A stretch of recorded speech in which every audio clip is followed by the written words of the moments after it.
mereka tidak merasa dilibatkan. Jadi ini seperti proyek elitis. Ketika disebut koperasi, ini bukan koperasi, korporasi.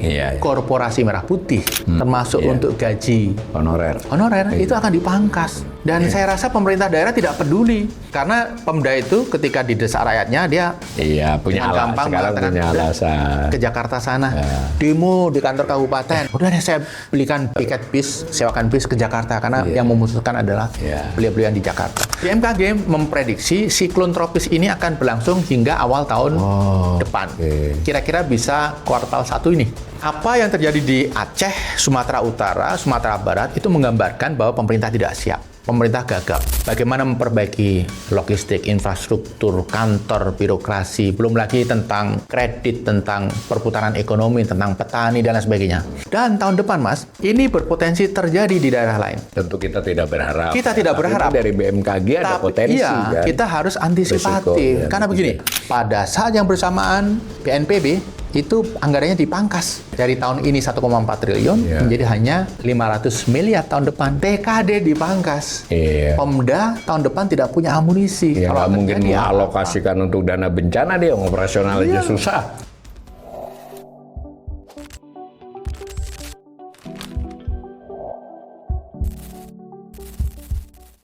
Salam cerdas. Ibu, bapak, saudara-saudara yang saya hormati, berjumpa kembali di kanal Awalil Rizki dalam sesi Ngobrol Ekonomi. Kali ini saya ditemani kembali oleh sahabat saya, Mas Wijayanto Samirin. Assalamualaikum, Mas Wijay. Waalaikumsalam. Sehat, Mas? Sehat? Mas Awalil, alhamdulillah. Makanya bisa datang ke sini. Nah, ini benar, karena kita sekaligus juga kita sampaikan bela sungkawa ya kepada saudara-saudara kita yang mengalami cobaan yang berat ya di Sumatera sana. Mudah-mudahan bisa dilalui dengan kesabaran dan kekuatan. Kami turut mendoakan. Nah, sesi ngobrol ini saya terpicu oleh tulisan Mas Wija, beberapa, malah di lebih dari satu media juga saya dikirimi paparan beliau pada satu kesempatan yang kedua-duanya itu kurang lebih menggambarkan apa sih yang mungkin terjadi di 2026 secara ekonomi. Itu umum ya, namanya outlook. Tapi yang menarik dari sisi saya, Mas Wijat dengan jelas kurang lebih memberikan isyarat bahwa inilah tahun pembuktian pemerintahan Prabowo. Jadi outlook itu memang ngeluarin ya lembaga think tank, ekonom itu biasa kan. Nah, yang saya garis bawahi dari Mas Wijaya ini, nanti kita masuk juga ke rincian-rinciannya, adalah apa sih yang Mas Wijaya maksud bahwa 2026 merupakan tahun pembuktian Prabowo, terutama dari sisi ekonomi. Ya, makasih Mas Awalil. Jadi Pak Prabowo kan dilantik Oktober 2024 ya. Kemudian 2025 beliau mulai memimpin 1 tahun penuh. Tapi masyarakat, pengamat, itu masih memposisikan Pak Prabowo dan timnya di tahun 2025 itu dalam proses adjustment, dalam proses belajar. Sehingga kalau ada hal-hal yang kurang masih diterima. Apalagi kita semua paham dan kita semua mahfum gitu ya, bahwa Pak Prabowo ini mewarisi kondisi yang tidak mudah dari pemerintahan Pak Jokowi hampir dalam banyak aspek. Sehingga kalau 2025 belum bisa perform dengan bagus, maka itu adalah sesuatu yang bisa dimaklumi. Nah, tetapi tahun 2026 ini berbeda. Karena apa yang terjadi di tahun 2026 ini merupakan forecast, merupakan prediksi yang konkret tentang apa yang akan terjadi 5 tahun ke depan, bahkan lebih. Karena karakter pemerintahannya, karakter kebijakannya sudah mulai kelihatan, sudah mulai nampak jelas. Yang pertama, impact dari permasalahan yang diwariskan oleh Pak Jokowi itu mestinya sudah mulai tidak terlalu dominan di tahun 2026. Apakah itu politik, sebagian ekonomi, atau misalnya struktur kabinet.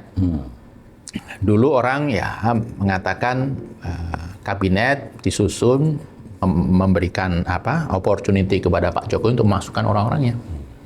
Tetapi kan ini sudah jalan 1 tahun dan Pak Prabowo sudah bisa mengobservasi dan mereview.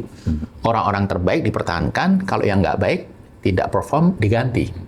Jadi ketika kabinet formatnya seperti ini di tahun memasuki tahun yang kedua, berarti ini tim yang dianggap solid oleh Pak Prabowo. Kemudian yang kedua, kalau kita berbicara APBN, Mas Awali, pakar fiskal ya, APBN 2025 itu tidak full cycle dikelola oleh Pak Prabowo dan tim. Karena dari awal perencanaan beliau belum terpilih. Kan ini dimulai Mei tahun 2024 gitu ya. Tapi 2026 ini dari mulai awal sampai akhir itu tim Pak Prabowo yang mengawal. Bahkan program-program unggulan itu mendapat prioritas di situ secara fiskal. Yang ketiga, Mas, kalau tahun 2025 kita melihat ada hal yang keteteran di sana sini, barangkali kita mafhum. Karena program unggulannya masih dalam proses persiapan. Belum diluncurkan, belum jalan. Nah, 2026 kita semua akan melihat dengan sangat kasat mata MBG dalam bentuk yang sejatinya itu seperti apa. Koperasi Desa Merah Putih yang dalam bentuk sejatinya itu seperti apa. Yang lain misalnya 3 juta rumah, kemudian sekolah rakyat, dan yang lain-lain seperti apa. Kita tahun depan, 2026, akan melihat realisasi dari program-program unggulan Pak Prabowo. Nah, yang terakhir, kenapa 2026 itu sangat penting? Achievement di tahun 2026 itu menggambarkan apakah trajektori ke depan itu seperti apa. Misalnya, Mas, dikatakan ekonomi akan tumbuh 8% tahun 2029. Tapi kalau tahun 2025 hanya tumbuh 5%, tahun 2026 hanya 5 atau 5 lebih sedikit atau bahkan bisa kurang, maka ambisi untuk mencapai 8% di tahun 2029 itu menjadi ambisi yang tidak realistis. Sehingga achievement di tahun 2026 sangat penting karena ini menggambarkan ke depan kita akan menjalani rute yang seperti apa. Kalau misalnya tetap kekeh dengan pertumbuhan ekonomi 8% sementara 2026 tidak begitu meyakinkan, maka kredibilitas pemerintah itu akan terganggu. Jadi kalau disederhanakan ini kita menganggap setahun bahkan setahun 2 bulan ini pemerintahan Presiden Prabowo ini sudah solid lah ya dari sisi mesin birokrasi, dari sisi tata kelola, dan yang penting dari sisi kejelasan apa yang menjadi prioritasnya kan sudah siap dijalankan. Disebut-sebut tadi ada MBG, Koperasi Desa Merah Putih, perumahan rakyat, sekolah rakyat, dan seterusnya lah ya. Mungkin bisa ditambahkan ketahanan pangan, kan itu yang digarisbawahi. Nah, maka 2026 ini harus membuktikan ini, dan ditambah lagi tadi APBN 2025 ini bagaimanapun awalnya desainnya adalah di pemerintahan Jokowi. Ini kan full ya, sehingga nanti kita bisa menilai juga kebijakan fiskalnya ini mendorong nggak, membantu nggak program prioritas. Kalau di situ kita bisa lihat. Nah, tetapi saya juga baca dari tulisan Mas Wijaya ini kita bisa dari sisi lain kelihatannya juga tantangan eksternal yang dihadapi 2026 ini kelihatannya tidak lebih ringan dibandingkan 2025. Benar nggak? Betul. Belum lagi rumor terakhir yang katanya Trump akan membatalkan perjanjian. Meskipun masih rumor kita. Masih rumor, semoga tidak benar. Kalau itu benar, dampak ekonominya luar biasa. Tapi kita kesampingkan itu, faktor eksternal itu juga tidak mudah. Karena dinamika global, ekonomi dan politik. Kita ambil contoh aja begini, Mas. Jadi misalnya kita lihat pertumbuhan ekonomi global. Memang IMF, World Bank, OECD itu memperkirakan ada peningkatan 0,1% dari tahun 2025 ke 2026. Ini bagus. Tetapi kalau kita telisik lebih mendalam, 6 negara yang menjadi counterpart kita paling penting, trading partner paling penting, itu kondisi ekonominya tidak baik-baik amat. Mayoritas dari 6 itu mengalami perlambatan pertumbuhan ekonomi. Amerika meningkat, sangat kecil, saya bisa menyebutkan ini mengalami stagnasi.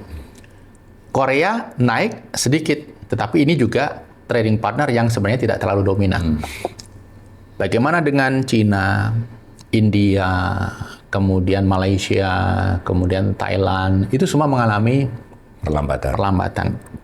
Sehingga dari sisi volume ekspor, kita tidak bisa berharap ada sesuatu yang melejit luar biasa di tahun depan. Kemudian kalau dari sisi harga komoditi, karena 65% ekspor kita itu kan komoditi dan komoditi related. 42% itu 6 komoditi.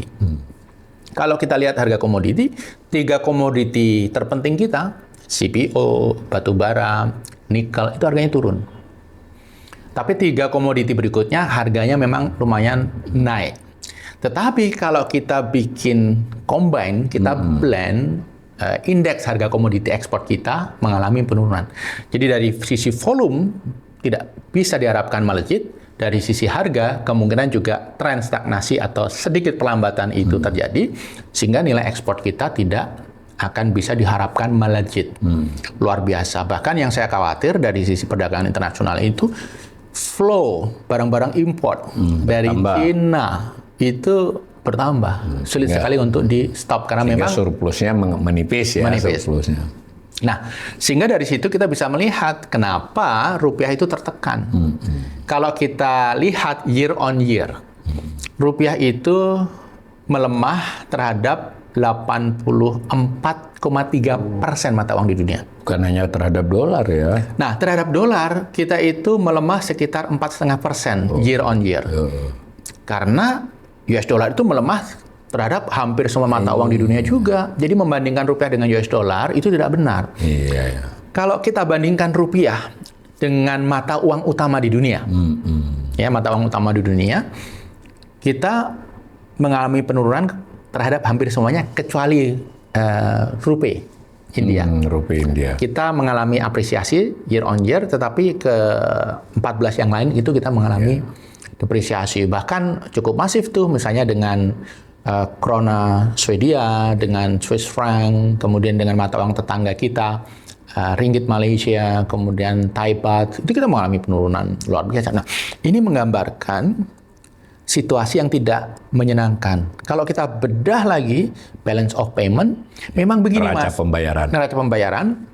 Jadi transaksi Indonesia dengan luar Indonesia. Kalau APBN itu transaksi pemerintah dengan luar pemerintah, ini transaksi antara Indonesia dengan luar Indonesia. Itu juga kita melihat pasca COVID tahun 2020 itu ada perubahan luar biasa, terutama di current account dan kemudian financial account. Transaksi finansial. Semakin sulit diprediksi, semakin volatile, dan nilainya semakin tipis. Bahkan pernah kita diskusikan, kalau kita bedah lebih dalam lagi, primary income, artinya penerimaan kita dari dividen, dari bunga, gitu ya, dan pembayaran kita untuk dividen dan bunga, itu sudah jauh lebih besar daripada inflow investasi langsung atau FDI, primary income-nya defisit lebar ya. Dan inflow portfolio. Oke. Dan kalau kita amati 3 kuartal terakhir itu agak mengkhawatirkan, karena kita jumlahkan ya, primary income, kemudian current account, kemudian financial account, kita jumlahkan 3 komponen ini saja. 3 kuartal terakhir itu agaknya agak mengkhawatirkan. Bahkan 2 kuartal terakhir, kuartal kedua dan kuartal ketiga, itu defisitnya di atas 14 miliar US dollar. Berarti kalau dilihat dari sisi itu, kita devisanya keluar dong. Ya, itu dia kenapa cadangan devisa turun. Itu dia kenapa rupiah melemah. Itu dia kenapa pemerintah kemudian akhir-akhir ini mencoba memodifikasi kebijakan terkait devisa hasil ekspor. Di mana tadinya hanya 30% selama 1 tahun, ini menjadi 100% selama 1 tahun. Kemudian harus ditaruh di bank himbara. Nah, tentunya kebijakan ini bertolak belakang, paling tidak berseberangan dengan rezim devisa bebas. Sehingga memang pemerintah harus memikirkan ulang. Kalau ini betul-betul dieksekusi, jangan-jangan capital outflow terjadi sebelum ini jalan. Jadi ini situasi yang tidak mengenakan memang, Mas, kalau kita berbicara eksternal. Plus minus kita belum melakukan assessment nih persiapan domestik ya dari seluruh sisi tadi. Anggap aja kita anggap ini cukup baik gitu ya. Tapi tantangan eksternalnya jelas masih berat. Nah, di combine ini secara umum gimana kemungkinan tadi kan Mas Wija ini tahun pembuktian. Itu istilahnya kita akan melihat. Tetapi kan Mas Wija sebagai ekonom kan boleh dong punya prediksi. Ini pendapat saja, kan belum terjadi kan. Gimana? Kita cukup nggak pembuktian ini kelihatannya akan cukup berhasil atau kurang berhasil atau bagaimana Mas Wija melihat? Itu nanti tergantung bagaimana pemerintah merespon 5 jebakan. Yang saya baca tulisannya ya. Tetapi sebelum ke sana, Mas, itu faktor eksternal. Bagaimana dengan faktor domestik? Domestik saya hanya membahas 2 faktor saja. Yang pertama adalah real sector. Sektor real. Sektor real ini bisa dipantau dengan sangat akurat dari pertumbuhan kredit. Kredit ya. Nah, sejak Pak Prabowo dilantik hingga sekarang itu year on year pertumbuhan kredit bulanan itu turun terus. Iya. Dari Oktober tahun lalu itu di atas 12%. Ya, 2 turun digit lah ya. Terus. Sekarang tinggal Oktober lalu 7,3%. Termasuk setelah ada gelontoran likuiditas 276. Artinya memang sektor real kita itu sedang terkendala. Nah, kalau kita bedah lagi kredit itu, ternyata kredit konsumsi hanya tumbuh 4%. Artinya apa? Daya beli masyarakat sedang rendah. Tidak mampu membeli walaupun dengan kredit. Saya tidak tahu, barangkali sebagian pindah ke pinjol dan pinjol ilegal. Ada faktor itu. Tapi gambaran umum ada perlambatan. Lalu kredit modal kerja working capital itu tumbuh 7%. Artinya apa? Perusahaan-perusahaan tidak melihat ada opportunity demand yang meningkat sehingga mereka tidak menggeber mesin produksinya. Tidak membeli lebih banyak bahan baku dan lain sebagainya. Nah, yang tumbuh tinggi memang investasi, kredit investasi. Tapi kita bisa prediksi ini semua ke SDA related bisnis. Nah, ini dari sisi real sektor. Fiskal pajak, Mas sangat menguasai. Saya hanya ingin menggambarkan dari 2 faktor saja. Yang pertama tax ratio. Tax ratio kita tahun ini paling 9,25%. Bisa lebih rendah. Tahun depan di bawah 10%. Bisa sekitar 9,5%. Ini forecast saya. Artinya apa? Kita memasuki era di mana tax ratio kita rendah. Apakah permasalahan di collection? Menurut saya bukan. Permasalahan struktural. Struktur ekonomi kita yang bergeser, yang selama ini kita agak tidak memberikan perhatian. Lalu kalau kita berbicara masalah sustainability fiskal, saya pakai parameter debt service ratio dan spending untuk membayar bunga. Spending untuk membayar bunga itu, bunga utang pemerintah itu naik terus. Tahun ini 8%, sekian. Tahun depan 18% sekian. Tahun depan 18% lebih juga. Artinya tinggi. 18% spending kita untuk membayar bunga. Ini lebih tinggi daripada capital expenditure. Ini lebih tinggi daripada ruang fiskal. Ini lebih tinggi daripada TKD, transfer ke daerah, untuk membayar bunga. Nah, membayar bunga ini delicate. Kenapa? Kalau kita tidak mencarikan solusi, ke depan ini akan terus menggulung, makin besar. Lalu DSR, Mas. Debt service ratio. Jadi sekitar 43% di tahun depan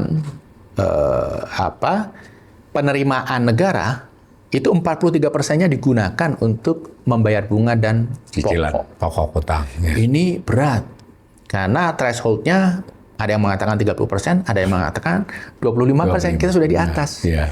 Jadi variabel domestik juga tidak terlalu meyakinkan. Ya. Tidak terlalu meyakinkan berarti. Nah, domestiknya menurut Mas Wija ini ya berat lah ya, Bu. Berat. Mungkin belum bisa dikatakan terlalu buruk, tapi gejala memburuknya itu kelihatannya dari tantangan eksternal, kekuatan domestik ini Mas Wija. Ya sekali lagi pemirsa, Mas Wija kan ekonom, beliau ingin menyampaikan faktor-faktor yang menjadi tantangan risiko gitu ya. Artinya kan gitu nih koridornya, jangan sampai nanti, ya kan kadang netizen ini kita harus optimis dong. Kalau optimis adalah sebuah sikap ya, tentu kita harus optimis tantangan kayak apapun. Tetapi optimis kita untuk kasus dalam pengelolaan ekonomi negara itu mesti juga didasari oleh perhatian terhadap berbagai faktor. Itu tadi yang digambarkan Mas Wija ya situasinya. Untuk optimis itu ada alasan, dan untuk punya alasan supaya optimis itu perlu kebijakan yang tepat.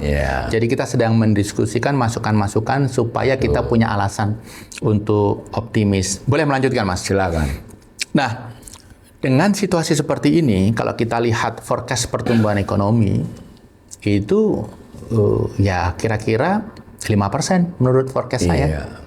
Ya seperti biasanya dong. UI, kemudian ADB, OECD, kemudian Indef, kemudian Core Institute, itu World Bank, IMF juga 5%. Itu. IMF, World Bank 4,9%. 4,9 lebih rendah. BI 5,3%, pemerintah kalau kita ambil angka APBN 5,4%. Nah, yang menarik adalah kalau kita melihat angka RPJMN itu 6,3%.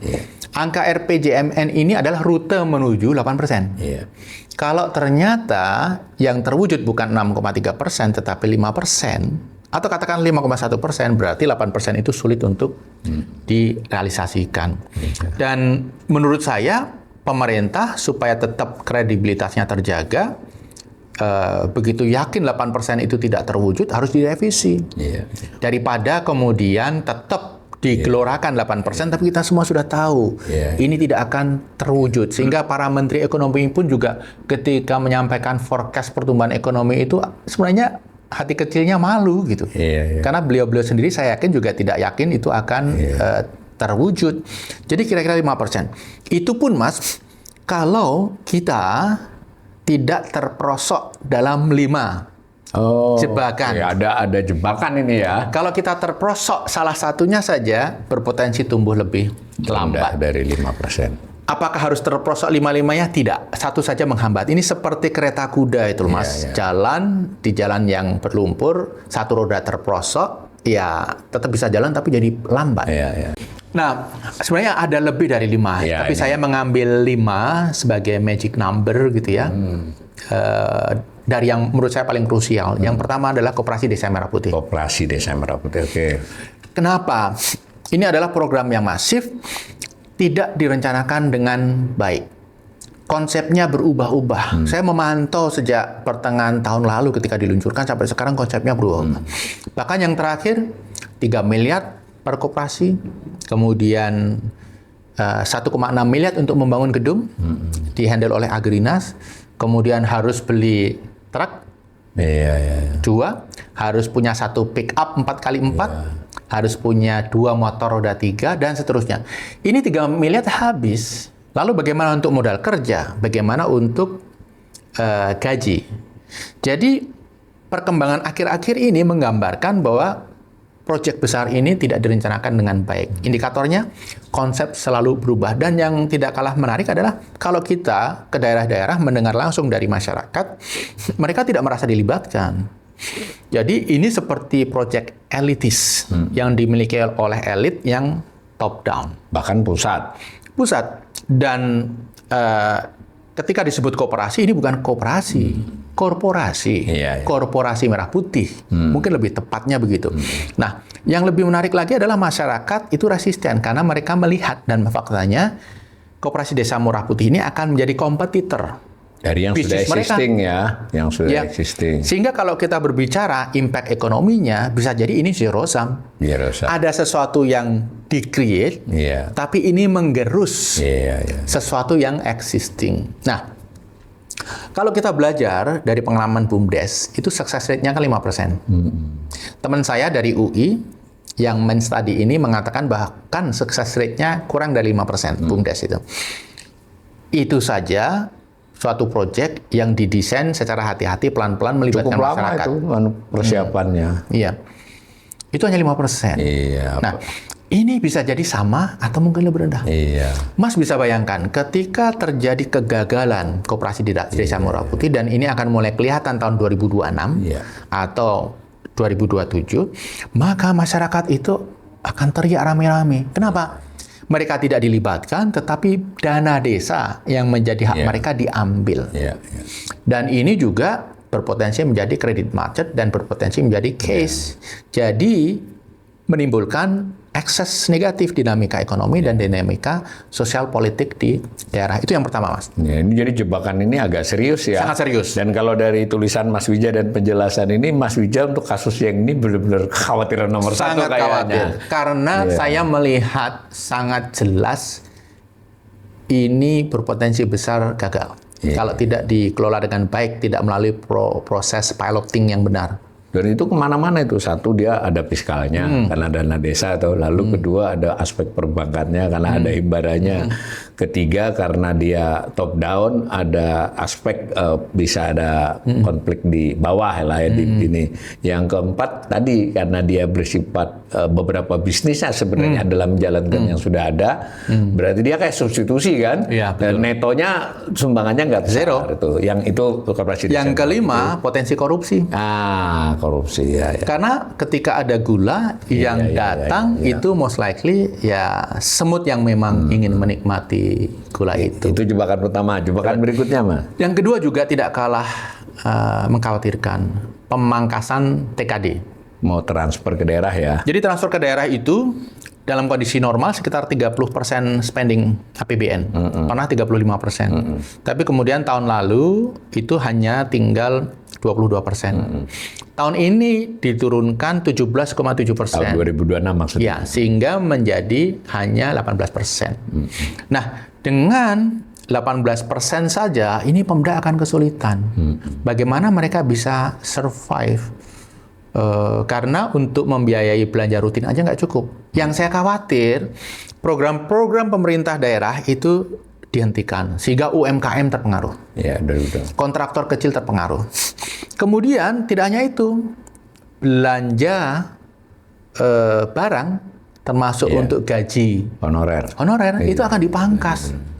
Dan saya rasa pemerintah daerah tidak peduli, karena ketika rakyatnya marah, pemerintah daerah dengan gampang akan mengatakan lapor ke pusat, karena ini yang memotong pusat. Tapi kan yang argumen yang saya dengar dari para pembela pengurangan TKD itu katanya karena selama ini transfer ke daerah ini, ya mohon maaf nih, banyak dikorupsi atau juga disalahgunakan. Gimana atas tuduhan itu? Oke. Hal yang sama juga ditujukan kepada pemerintah pusat. Apa memang kalau di pusat korupsinya lebih sedikit? APBN itu juga sama. Banyak yang hilang. Bahkan para tokoh, termasuk siapa Pak ayahnya Pak Hasim, Pak Sumitro, itu mengatakan 30-40% hilang. Dan narasi itu kan bertahan hingga sekarang di pusat. Artinya kalau soalnya itu pemecahannya tidak harus selalu mengurangi transfernya, tapi mengatasi masalahnya. Mengatasi masalah dengan monitoring. Earmarking itu bisa dilakukan. Nah, ini daerah akan mengalami kendala. Dan peran daerah sebagai motor pertumbuhan lokal itu akan sangat berkurang. Dan terutama sekali soal daya beli masyarakat ya, karena belanja pemerintah daerah itu mendorong. Yang juga mengkhawatirkan Pemda disuruh kreatif, tapi kan Pemda itu nggak punya amunisi untuk meningkatkan PAD, karena semua udah ditarik ke pusat. Yang paling fleksibel bisa dinaikkan PBB sama kendaraan bermotor. Kendaraan bermotor, tapi pengalaman Pati. Kemudian tidak hanya itu. MUI itu mengeluarkan fatwa bahwa PBB itu harus 0%. PBB itu haram. Jadi saya mendukung MUI dalam narasinya pajak berkeadilan. Tapi memang implementasinya perlu dipikirkan detailnya matang-matang. Tetapi begini, Mas. Fatwa MUI itu membuat perlawanan jika ada kenaikan PBB di daerah-daerah makin kuat. Iya. Tadinya alasan hidup yang sulit, sekarang ada alasan tambahan religius yang sangat. Dan terutama di daerah-daerah yang memang religiositasnya tinggi. Iya. Kayak itu jebakan kedua ini serius juga ini saya kira. Sangat. Karena Pemda itu ketika didesak rakyatnya dia punya alasan. Sekarang punya alasan. Ke Jakarta sana, demo di kantor kabupaten. Udah deh saya belikan bis tiket bis, sewakan bis ke Jakarta karena yang memutuskan adalah beliau yang di Jakarta. Jadi Pemda itu merasa tidak memiliki masalah. Kalau ada sesuatu yang tadi. Yang ketiga, Mas, bencana alam. Ini menarik. BMKG memprediksi siklon tropis ini akan berlangsung hingga awal tahun depan. Kira-kira bisa kuartal 1 ini. Nah, apa yang terjadi di Aceh, Sumatera Utara, Sumatera Barat itu menggambarkan bahwa pemerintah tidak siap. Pemerintah gagap. Mereka yang terkena bencana itu seolah terkatung-katung. Bagaimana memperbaiki logistik, infrastruktur, kantor, birokrasi, belum lagi tentang kredit, tentang perputaran ekonomi, tentang petani, dan lain sebagainya. Itu belum ada solusi yang konkret. Rehabilitasinya bagaimana, rekonstruksinya bagaimana. Jadi ini sangat mengkhawatirkan. Dan tahun depan, Mas, ini berpotensi terjadi di daerah lain. Tentu kita tidak berharap. Kita tidak berharap. Dari BMKG ada potensi. Kan? Kita harus antisipatif. Karena begini, saya barusan cek jarak antara Banda Aceh dan Kota Padang. Itu 1.277 km. Dan saya baru saja cek juga jarak Kota Cilegon dengan Denpasar. Itu 1.279 km. Hanya selisih 2 km. Mas bisa bayangkan, kalau siklon ini berjalan ke selatan, memang trennya ke selatan, dan terjadi di Jawa, Bali, dampaknya akan luar biasa. Kita harus be prepared. Memang possibility itu kecil dan kita berdoa supaya tidak terjadi. Tapi harus antisipatif, karena kalau ini terjadi, dampaknya akan luar biasa. Pada saat yang bersamaan, BNPB itu anggarannya dipangkas. Dari tahun ini 1,4 triliun menjadi hanya 500 miliar tahun depan. TKD dipangkas. Pemda tahun depan tidak punya amunisi. Kalau mungkin mengalokasikan untuk dana bencana, dia operasional aja susah. Dan semuanya akan menjadi sangat sentralistis. Apakah pemerintah pusat punya anggaran? Apakah pemerintah pusat punya tim, punya organisasi? Nah, ini tentunya menjadi tantangan. Jadi potensi bencana ini menurut saya merupakan jebakan. Yang kalau kita tidak antisipasi bisa terperosok sehingga pertumbuhan ekonomi akan tergerus. Apa yang terjadi di Sumatera kemarin itu sudah menggerus pertumbuhan ekonomi. Karena secara ekonomi berapa? 23% GDP nasional ya. Kapasitas produksinya jadi hancur kan ini sehingga untuk berproduksi selanjutnya. Apalagi komoditas ekspor semua itu. Dan ini akan terganggu dalam waktu yang agak lama karena pasti akan di-freeze. Perizinan-perizinan itu kan di-review semua. Yang keempat apa, Mas, jebakannya lagi? Yang keempat ini terkait dengan dramatisasi pemberantasan korupsi. Kita pernah bahas. Saya itu intens berinteraksi dengan teman-teman di BUMN, teman-teman dunia usaha. Mereka itu sekarang sedang ketakutan.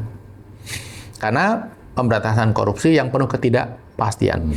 Saya setuju. Takut melangkah lah istilahnya. Pemberantasan korupsi itu harus dikedepankan. Tetapi harus ada kepastian. 3 hal yang kita belum pasti. Yang pertama, bagaimana mendefinisikan korupsi.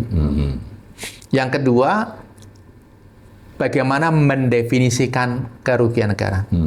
Yang ketiga, bagaimana mengukur kerugian negara. Di negara maju yang sukses memberantas korupsi, kerugian negara itu konkret. Suap yang diterima, uang negara yang hilang. Kalau di kita itu kan plus-plus. Plus potensi, sehingga penuh ketidakpastian. Coba kasus yang banyak dibahas di kalangan pengusaha adalah ASDP. ASDP ada transaksi di mana ASDP memvalue target akuisisi dengan DCF sebagai valuasi going concern company. Tapi KPK memvalue sebagai besi tua, 5.000 per kilogram. Sehingga selisih harga ini dianggap kerugian negara. Nah, Pak Prabowo memberikan rehabilitasi sehingga BUMN ini direksinya terbebas. Tapi pihak swasta yang menjual kapal itu masih diproses secara hukum. Apa salahnya?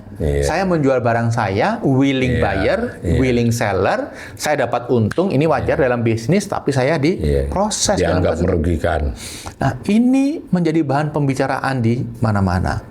Sehingga kalau kita ingin investasi mengalir, kalau kita ingin ekonomi bergulir, maka pemerintah itu harus memanage ini pemberantasan korupsi.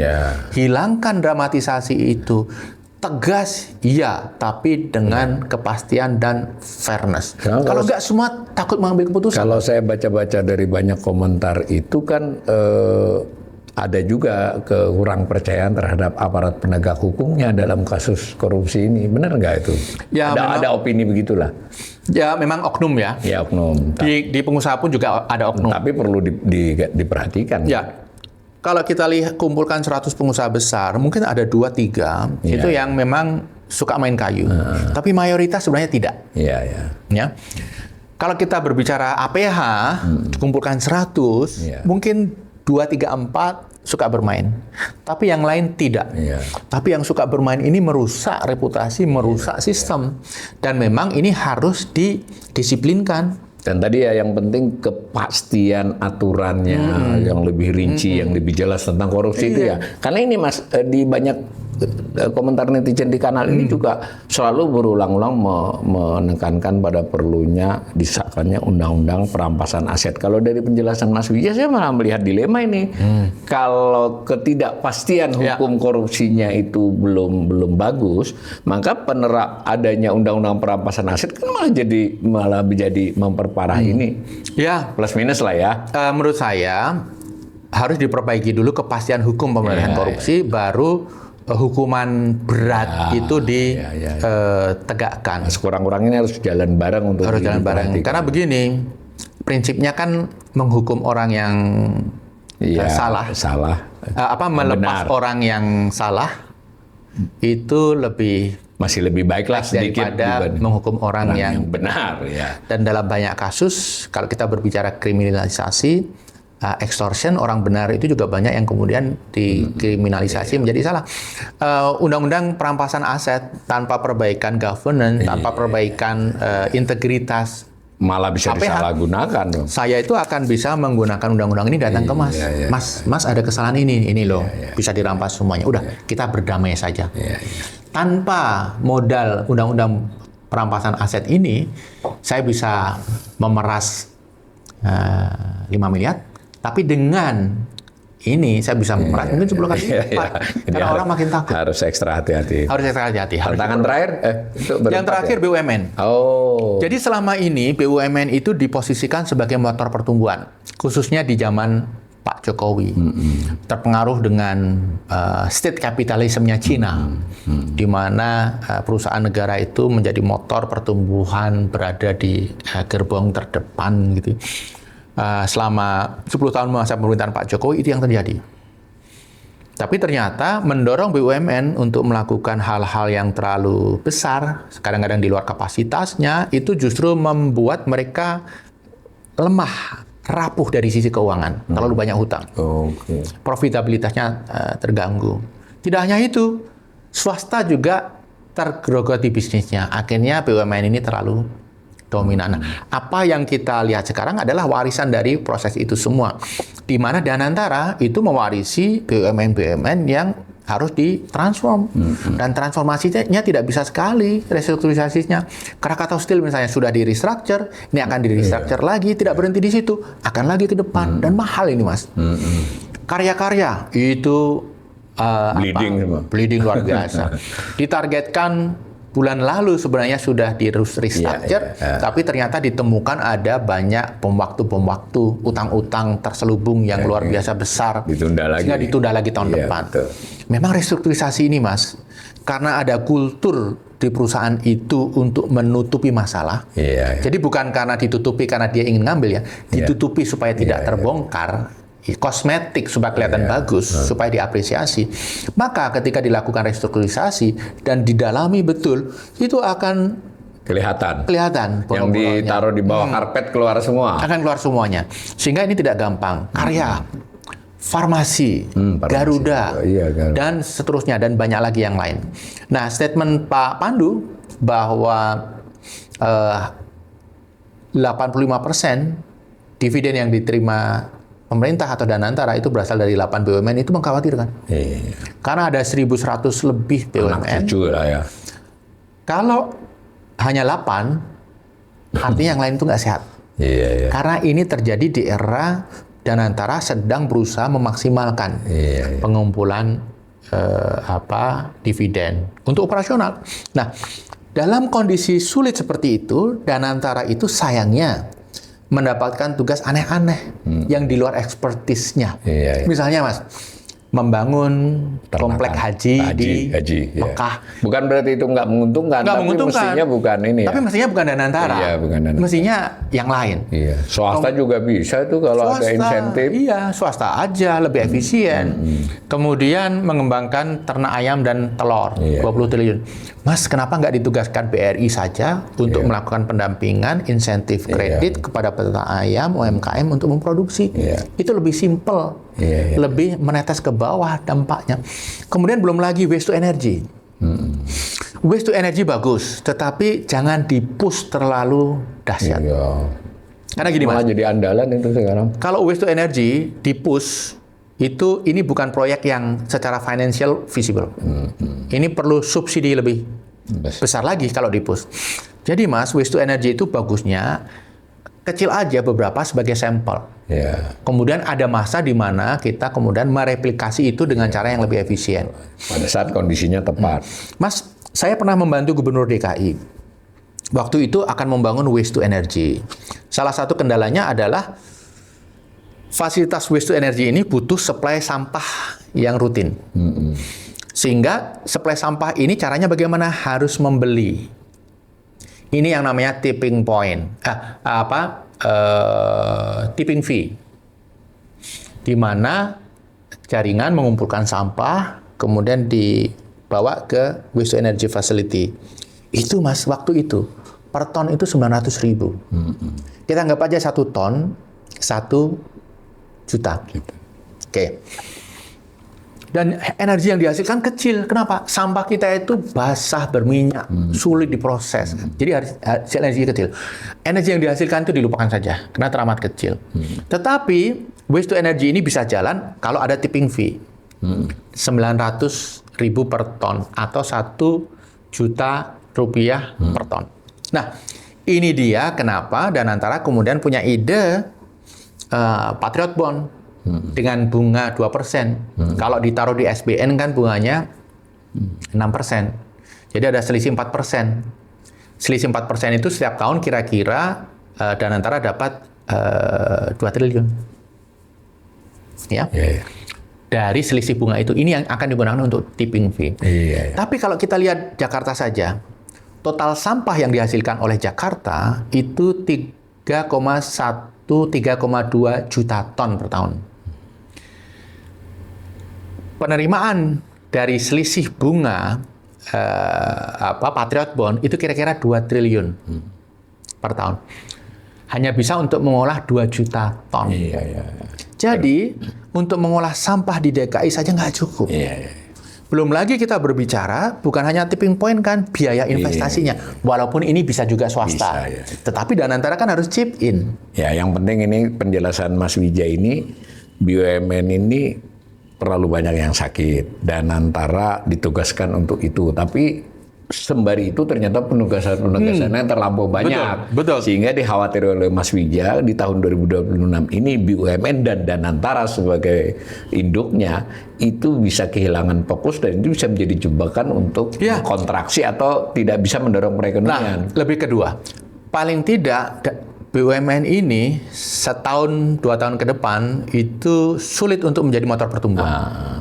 Ini akan memperlambat pertumbuhan ekonomi. Jadi, Mas, kalau 5 jebakan ini tidak bisa diantisipasi, kita terjebak, pertumbuhan pasti di bawah 5%. Dan ini bukan sesuatu yang kita harapkan. Dan kalau tumbuhnya tidak seperti yang dijanjikan, ini secara politik juga Enggak. Ya.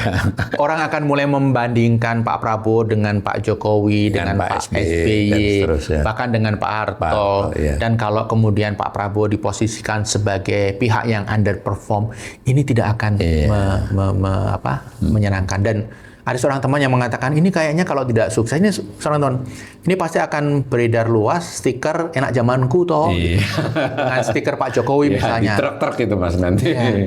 Dengan stiker Pak Jokowi misalnya, menurut saya janganlah. Jadi ini masih bisa diperbaiki sehingga kalaupun nanti beredar stiker enak zamanku toh di truk-truk, itu yang tampil di situ bukan fotonya Pak Jokowi, tapi fotonya Pak Prabowo. Ini bagus nih sebagai closing statement-nya. Jadi secara saya sederhanakan bahwa Mas Wijaya sudah menggambarkan ke kita tahun 2020 ini benar-benar merupakan tahun pembuktian pemerintahan Prabowo. Dari berbagai alasannya, bahwa ini semuanya sudah konsepnya hampir seluruhnya adalah konsep dari pemerintahan Prabowo. Mesinnya dalam hal ini kementerian, birokrasi udah dari Pak Prabowo, APBN sudah dari Pak Prabowo. Tetapi pemerintah 2020 memperoleh tantangan serius dari kondisi domestik yang belum sepenuhnya sehat lah ya. Di sisi lain dunia juga masih penuh ketidakpastian. Tapi Mas Wijaya sudah kasih clue juga, ini bisa masih di-manage. Nah, persoalannya ada 5 jebakan yang harus hati-hati. Nah, tadi sudah disebutkan.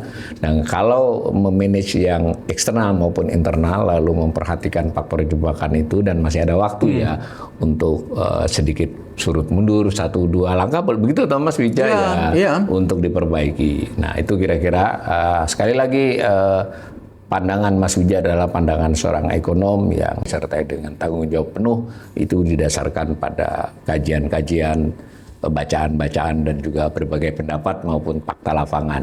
Mungkin bisa salah ya kan sebagiannya, karena ekonom boleh salah tapi tidak boleh berbohong. Terima kasih Mas Wijaya. Terima kasih Mas Awalil.